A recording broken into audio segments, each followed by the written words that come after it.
Hey, Dave here with another video. We're going to talk about CPU and RAM analysis on my virtualization host here.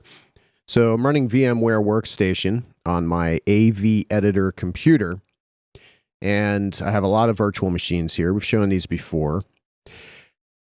The most monstrous of these is this Windows 10 virtual machine. So it's kind of funny. I'm running Windows 10 Pro on this system, but this virtual machine is also Windows 10 Pro. Now, if you look, you can see that I set it up as 8 gigabytes of memory and 6 processors. Really, it's one processor with 6 cores. So I wanted to see, how massive a virtual machine I could make. And these aren't the defaults. You can go less than this. And normally you would. But I wanted to see how powerful this is. This is a pretty powerful guy. Now, if we go to the virtual machine settings here, you'll see processors 6. Really, it's one processor, number of cores 6. So total processor cores 6. But when you're dealing with virtualization, they just look at that as X amount of CPUs or X amount of processors, in this case 6. 8 gigs of memory, 60 gigs for the hard drive. Current size is 14 gig. That I can use out of that 60 gig. So really, I could have gotten away with 20 or maybe 30 gig. Not really necessary to have it 60 gig. But not all that space is used on the local system. So you got to keep that in mind. Anyways, I want to boot this up to take a look at the resources that are being used on this computer. So right now, if we look, I have a lot of apps running. But if we look here, we see the CPU's at about 4% usage. This is my actual system, the AV editor computer. So we're at CPU 4% usage, and we're using 4.6 gigabytes of the memory. If we boot up the virtual machine, though, this is going to skyrocket. So let's leave this open here. Put this in the corner, and we'll power on this Windows 10 virtual machine. And when we do that, you'll see these resources go up. Okay, you can see it was booting in the background. Yeah, CPU 42%. Memory's going up, up, up, up, up. Well, it's got to use that 8 gigs of RAM, right? So that's going to go higher and higher as this gets booted up. And it's a little bit slow, by the way, because it's such a monstrous virtual machine. All right, still at 43%, 9.2 gig. Here we go. We're in. All right, that number's just going to go up farther and farther. So I'm going to actually log in to that Windows 10 virtual machine. And you use more memory when you're logged in and you have an actual user profile loaded up. Okay, so that is the virtual machine. Just can't see it all. All right, now let's look at here we go. CPU is still at 30%. It's going to hover pretty high as this virtual machine is running. And the memory is now at 12.9 gig. What was it before? It was at 4 or 5 gig. And we have to use that 8 gigs of memory because I assigned that to this virtual machine.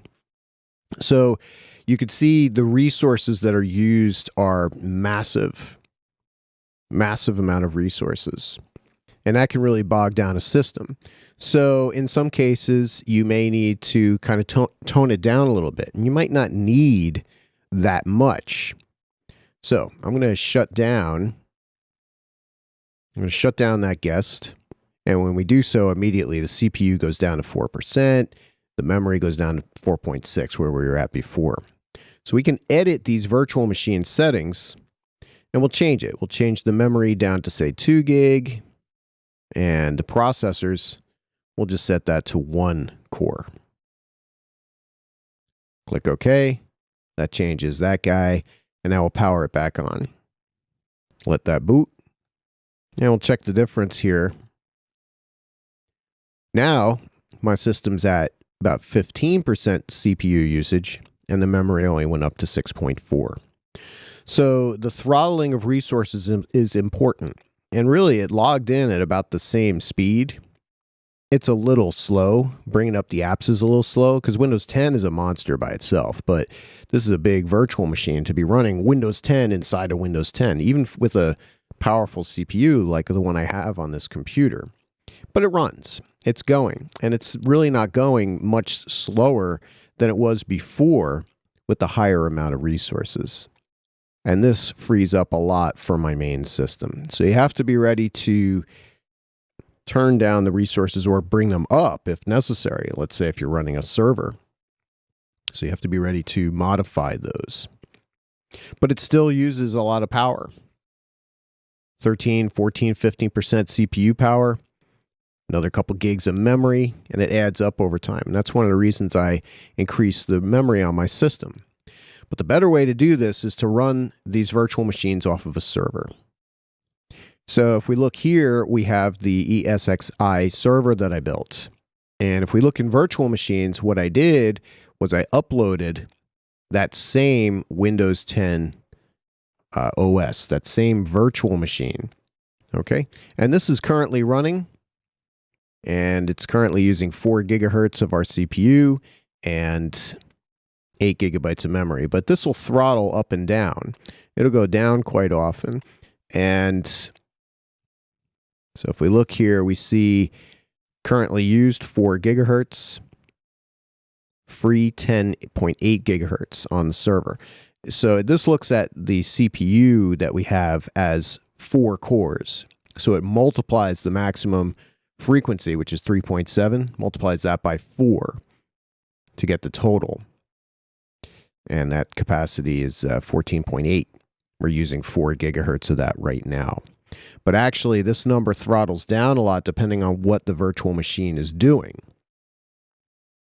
And so the beauty of doing it from the server and having the virtual machines on an actual Type 1 hypervisor is that we can connect to them from anywhere. And it's the server's CPU and memory that's used, especially the memory. And then we can access them from something like a VMware Workstation client. And in fact, I have it running here. Here's the server, 10.252.0.108. And here's that client inside there that we were just looking at. I'm just looking at it remotely. And so we can log in here. There we go. We're in. I'm actually going to shut down the local one. But this one is actually running. And this is running off of the server. And it's running fairly well. Looks good. You might have saw that I need to install VMware tools. That's important to install as well. But it runs well, and this is actually all coming over the network from the server. That is this guy right here, and you can see where I'm at right here in this snapshot. You can run this from here as well, but that uses a lot of power on the server, so you really want to do that from a client. There we have it. And like I say, this will throttle up and down depending on what the virtual machine is doing and what it's using. It could be doing things behind the scenes, and that's going to use more processing power on the server. But if we go back to our task manager on the client, there's virtually nothing's being used. We're back down to that 4.7 gigabyte memory, which all the other apps I'm running, that's what's making up that usage. And the CPU's at 4%. So we're really not taxing our local CPU at our workstation because we're running these VMs off the server. That's the efficient way to do it. The server will handle these much better and make much more efficient usage of the CPU and RAM. In fact, in some cases, this CPU throttles all the way down to 1 gigahertz with this virtual machine running. So that's the way to do it. And this actually is the higher level. This one has the 8 gigabytes of RAM and the 6 CPU cores. We don't need that. We can completely reduce that for this virtual machine. And I probably will. So that's what you have to know, though. You really have to know how to modify these virtual machines if you're going to run them locally, especially in VMware Workstation, Hyper-V, and VirtualBox. You have to be able to edit those virtual machine settings. And by the way, it has to be shut down. The guest has to be shut down before you can modify those settings. And throttle those as necessary for the memory and for the CPU. So that's about it. Got lots of virtual machines here. We've got VMware Workstation running, and we've got our ESXi server running, where I'm going to be moving all these. And in fact, this one came from here. I just uploaded it by going to Manage and Upload. You can also do an export, but you can upload directly to the server, and it didn't take long. It's pretty good stuff. Okay, so definitely check out some of these tools: VMware Workstation, Hyper-V for the client, and VirtualBox, and learn how they work a little bit, and learn how to create virtual machines and edit those virtual machine settings, especially the memory, processors, and hard drive. And remember for the exams that the virtualization computer or a virtualization server needs to have a pretty powerful processor, but it especially needs lots of memory, because every VM that's running will use that amount that you've assigned from the physical RAM on that computer. All right, so that's about it for this video. I'm Dave, signing off.